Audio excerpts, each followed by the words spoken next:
What is going on, everybody? It is Monday, 5:45, and yes, this is still the same person. I know it looks weird. It's like, new face, who dis, or new look, same great content. Anyway, this is Riding in Cars with Cards. This is the show where I chronicle kind of snapshots in time, formats, decks, card choices, metagame trends, tournament reports, all that good stuff. Everything that is specific to a particular point in time. That's what we're talking about here. So, Eldraine Standard is developing, let's say. Turns out Oko is really, really, really good. And Royal Scions is really, really, really good. And yeah, there's a lot of really good cards in Eldraine. But we're not going to talk about any of those, at least not explicitly today, because we've got a deck that was a couple of weeks old. It was from the Standard 2020 event that went on Arena, and it was brought to my attention by one of our local guys, Steven Johnson, who the locals know as Steve-O. So if you hear me reference him again, we're going to be talking about Steve-O. Anyway. And what it was his desire to create a red deck that did not fold quite so hard to cards like Flame Sweep and Cry the Carnarium.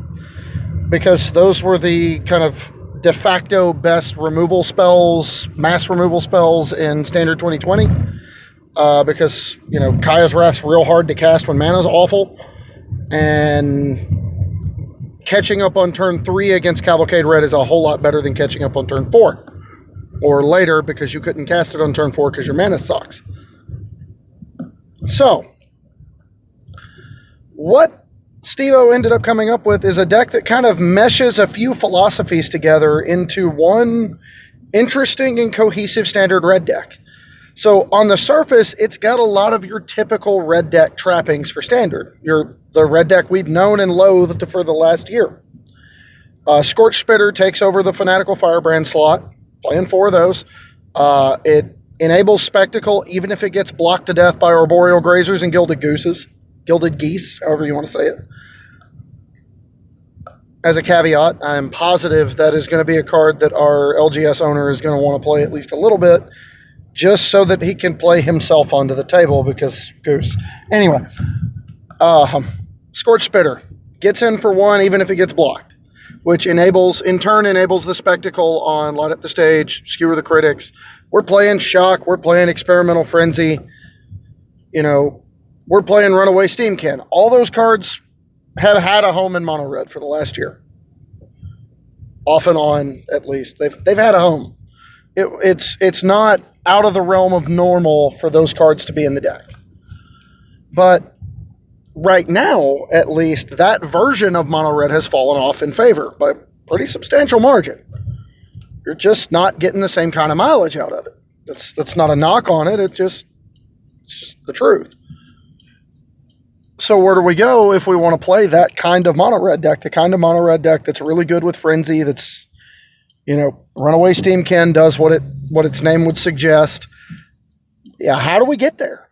Well, Steve-O makes an interesting suggestion, and that is we focus less on tiny one-drop creatures that die really easily to literally every removal spell and get stonewalled by a lot of creatures, and instead of focusing on those, let's lean into this 1/3 tribal thing that Androcunio was doing prior to rotation. Sorry, motorcycle. Promise that was not my car. The basic idea being to marry cards like Burning Prophet, which is every time you cast a non-creature spell, it gets +1/+0 and you scry 1. Fire Urchin, which says every time you cast an instant or sorcery spell, it gets +1/+0 and trample until end of turn. Or maybe it already has trample and it just gets +1/+0. I can't remember for sure. But it's another 2-mana 1/3. Burning Prophet, 2-mana 1/3, and Dreadhorde Arcanist, which is 2-mana 1/3, trample every time it attacks. Cast a spell out of your graveyard with an equivalent converted mana cost or less to Dreadhorde Arcanist power. So, on the surface with no other benefits, it's just casting a shock or casting one of our pump spells. But that's the thing. That card is absolutely bonkers with all these pump spells. Notably, this deck was built before we had all the Eldraine cards spoiled. It was built before we knew Slaying Fire was going to exist in Standard. So, a turn 4 sequence in which, if you've updated this deck for post Eldraine Standard, a turn 4 sequence where you can attack with Arcanist, cast. What is it? Turn 4. Cast either a Samet Sprint or an Infuriate, which are the 2 pump spells this deck is playing. Infuriate is a red for +3/+2. Samet Sprint is a red for +2/+1 and Scry 1. And the way both of those cards work here is you get almost like a mutagenic growth-like effect out of it, except that Burning Prophet is going to scry. Like, Samet Sprint will scry as well, so like it's doubly effective sometimes, like when you hit a land on top and you don't want it, or you hit a really expensive card on top and you want to keep going with your Frenzy turn. But for the most part, what you're doing with these pump spells is you're just using them to kill your opponent, because they don't just represent their stats on the card. If you give your Dreadhorde Arcanist +3/+2, your Burning Prophet picks up +1/+0, your Fire Urchin picks up another +1/+0, you're getting an extra 5 power out of this 1 mana, and that's almost like a 1-drop 5 mana or 5 damage burn spell. And then you attack. Then you cast a Slaying Fire with Adamant for, triple red. Cast your Slaying Fire, point it at your opponent's head. They take 4, attack, cast the Slaying Fire again because Arcanist has 3 or more power. Get them for 3 more. You've just dealt them 7.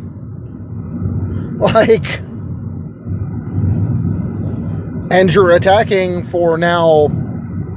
Let's say we did it with Samet Sprint for the sake of reasonable calculations.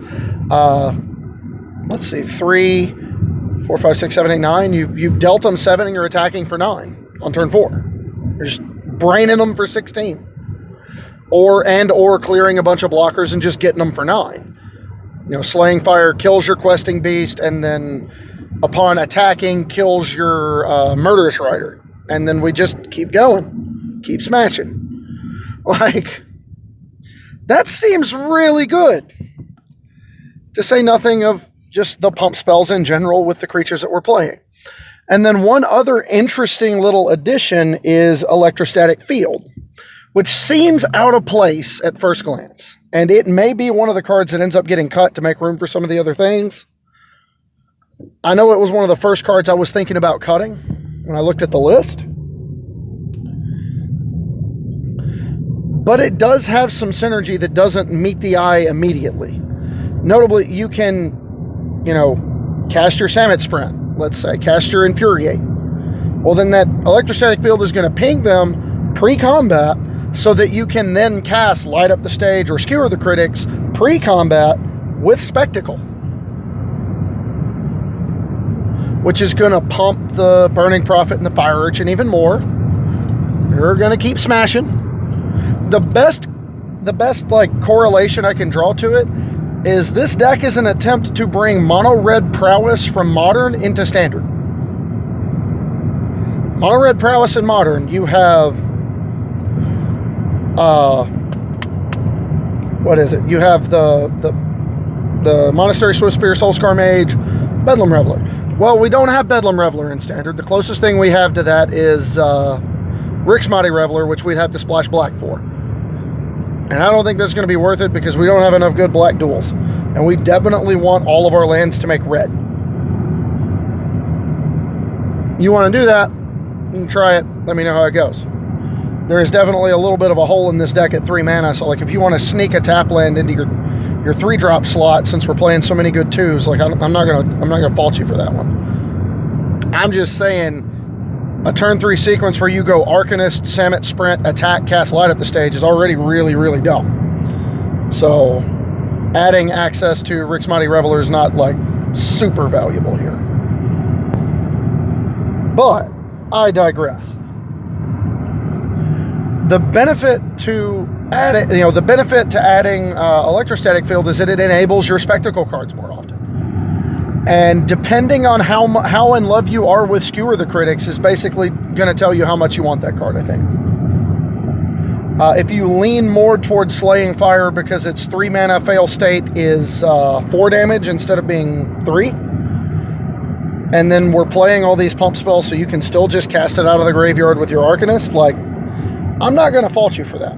Another card this deck probably wants is Chandra, Acolyte of Flame. A card this deck definitely wants is Bone Crusher Giant, the new adventure card. Because it is both a 2-drop burn spell that makes their Root Snares dead cards in their hand, and a 3-drop 4/3 creature that shocks them for trying to deal with it. Both of those modes are really good in this deck. The non-creature mode gives you the option to pump the team. The obvious non-synergy, if you want to call it non-synergy, being with Arcanist, because it doesn't, like, you can't flash the spell half out of the graveyard, obviously. But being able to just cast that spell pre-combat, clear a block, and or just ping them for 2 so you can cast Light Up the Stage, that's really good. And that might be what we do with the electrostatic field slot. I haven't decided for sure yet. I do know this deck is definitely on my radar for post-release Eldraine. I'm still waiting to order my cards because my vendor does not have them up for pre-order yet. So, what is it about this deck that makes it special compared to the other red deck? The big red deck, the deck that everybody wants to play if they're going mono red post in Eldraine Standard so far, is Cavalcade. And it makes sense. Like, that deck is really good. You get a lot of burst damage out of just playing Magic. And when you get a lot of burst damage out of just playing Magic, things tend to go really well for you.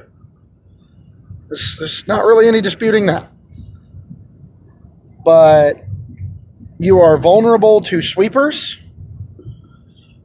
You are vulnerable to every single spot removal spell, because unless you can get like Chandra and or Scampering Scorcher online, if you're playing that over the Dwarf at 4 mana, which you definitely should not be, like, if you can't get Chandra or something else with, like, you need to play a lot of haste creatures. And notably, when you don't have Cavalcade, your deck is just a bunch of 1/1s, which means without Calamity, you don't kill your opponent very fast. You have haste creatures now, thanks to Ginger Brute joining 10th Street Dodger. But the advantage to this deck, like, this is the red deck that wins the red deck mirror. Like, this deck can sideboard Flame Sweep. Think about that. You can sideboard Flame Sweep in this deck, because it doesn't kill any of your 2-drops. All of your 2-drops have 3 toughness. I think and then, of course, so the way the list actually breaks down, and I'm going to put the screenshot that I got from Steve-O in the comment section on the Facebook page. The way the list breaks down, it is 4 copies each of Burning Prophet and Fire Urchin, alongside 2 copies of Dreadhorde Arcanist, 3 copies of Runaway Steamkin, and 4 copies of Scorch Spitter. Scorch Spitter is really good at giving you early spectacle enabling and just chipping in for, if your opponent's not blocking, they're taking 2. It's just a 1 mana 2/2. And if they are blocking, they're still taking 1. And either trading a card and taking 1, or they're like throwing an Arboreal Grazer or a Gilded Goose in front of it for reasons. Like, that's it. So Like, the card is completely defensible. And then he was playing 4 copies of Electrostatic Field. Again, that would be one of the cards I would consider shaving first. And then moving on to the spells, because this is spell red. 4 copies of Shock, 4 copies of Light Up, or 3 copies of Light Up the Stage, I think. I think that's right.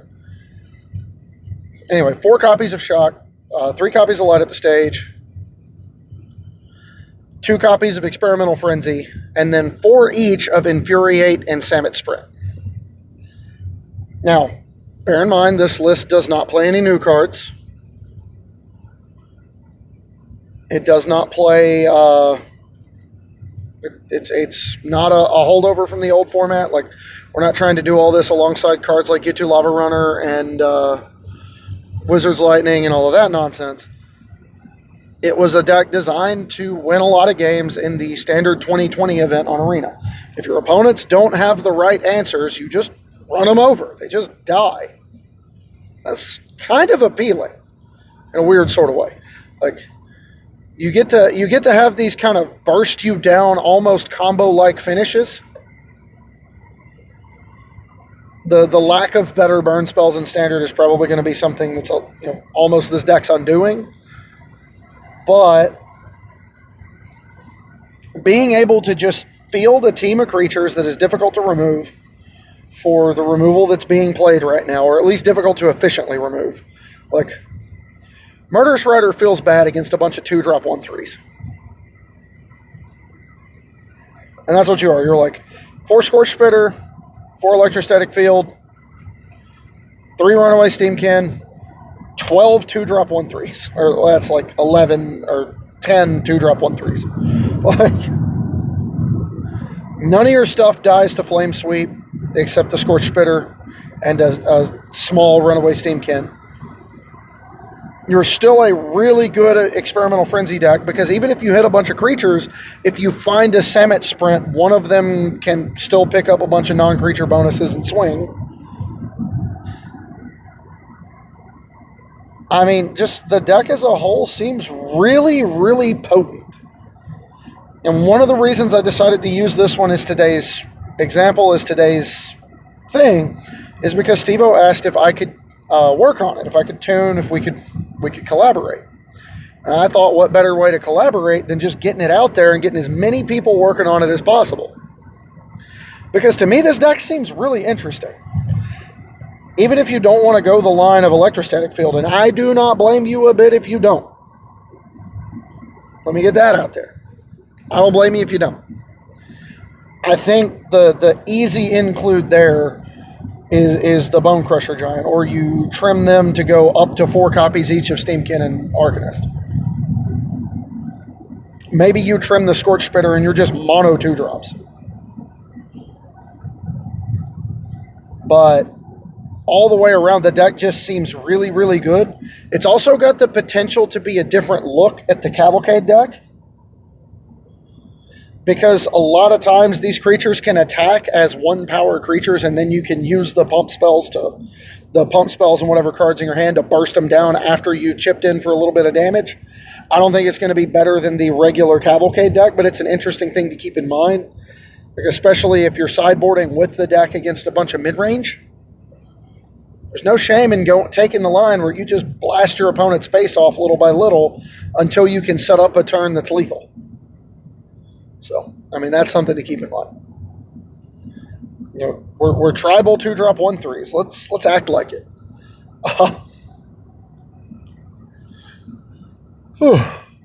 But that's what we have today. We have Spell Red. The red deck that should win the mirror a good percentage of the time, because we're playing a solid amount of burn in Shock, Skewer the Critics.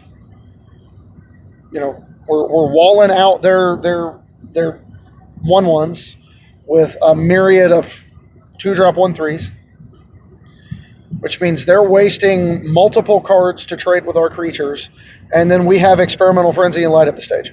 So, like, all the way around, the deck just feels like it's in a really interesting spot right now.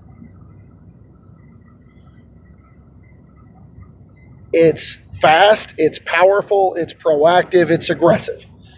It's simple. I don't really want anything else from a deck in week 1 of a standard format. Again, changes I would recommend just looking at the list. I haven't thrown it together to play it yet. The biggest changes I would recommend right away: determine how in love with Skewer the Critics you are. And it may be a case where we trade out, trim down to 6 of the pump spells in order to just play 2 Slaying Fires. I don't know in that regard. But Slaying Fire feels like it really needs to be in this deck. And then Skewer the Critics is really good. Light Up the Stage is really good. Like, you've got Burn. You can close your opponent out. And then the pump spells in conjunction with Dreadhorde Arcanist are just obscene. Getting to use them twice is just unfair. Like, Samet Sprint the Arcanist, attack, cast, Infuriate on Burning Prophet. How much damage is that? That's 2, 3, 4, 5, 6, 7, 8, 9. Just for doing what your deck wants to do. 2 creatures, bash you for 9. Let's get them. I'm here for that. That seems like it's going to be fun. So that's going to wrap it up for this week, everybody. Again, check it out. Try it out. This deck has a couple of major benefits in the format right now. It's cheap, both on Arena, where the entire main deck, you are playing 6 rares. Or is it 5? I think it's 5 rares, actually. 3 Runaway Steamkin, 2 Experimental Frenzy. That's your main deck. The rest of your deck, you have lands and commons and uncommons. And in particular, if you've been playing Mono Red for the last year on Arena, you've already got Light Up the Stage,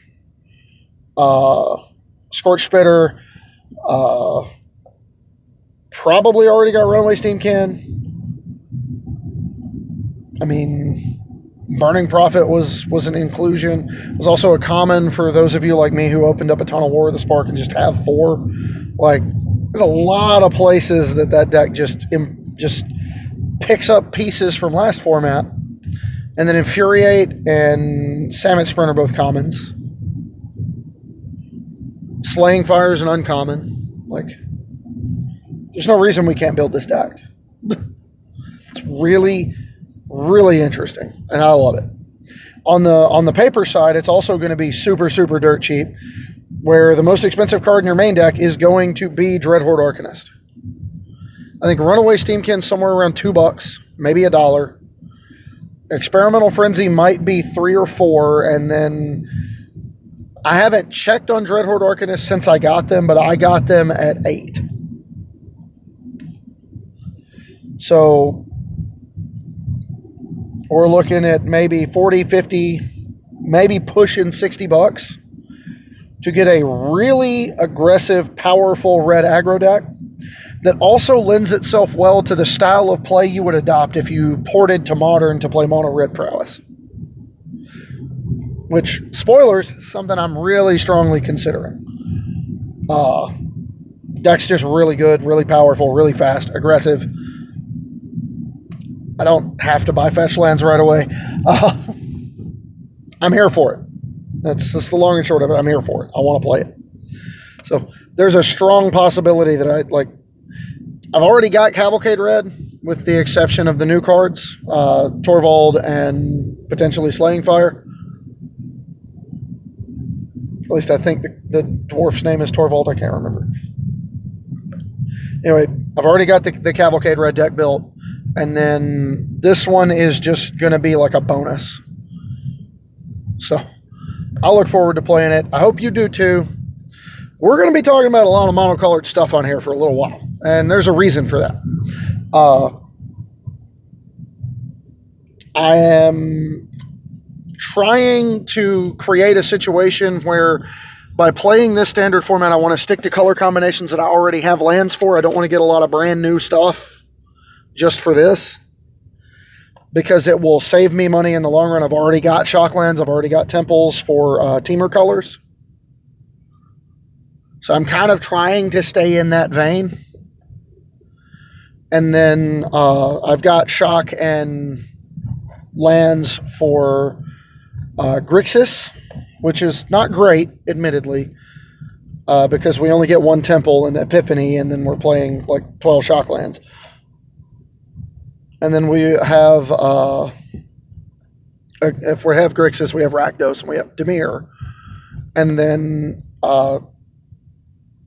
there's a possibility that in this order from ABU, I go ahead and pick up Overgrown Tombs and get into Golgari.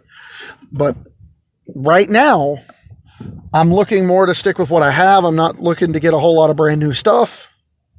I'm looking to keep the price tag of what I'm going into fairly low, because I'm also looking at potentially getting into an Eldrazi deck in Modern of some form. Because they're rarely great, but they're also rarely awful, and rarely awful is what I need at the local level. I also need something that is not quite so easily sideboarded to death by, Leyline of the Void, Ashiok, Torment's Crypt, Nihil Spellbomb, Rest in Peace, and every other graveyard hate piece that the format has that hinders Phoenix, and Phoenix isn't quite explosive enough right now without Faithless Looting. Am I going to get rid of the Phoenix deck? No. But I am looking to pick up an alternative. So that's where we're at right now.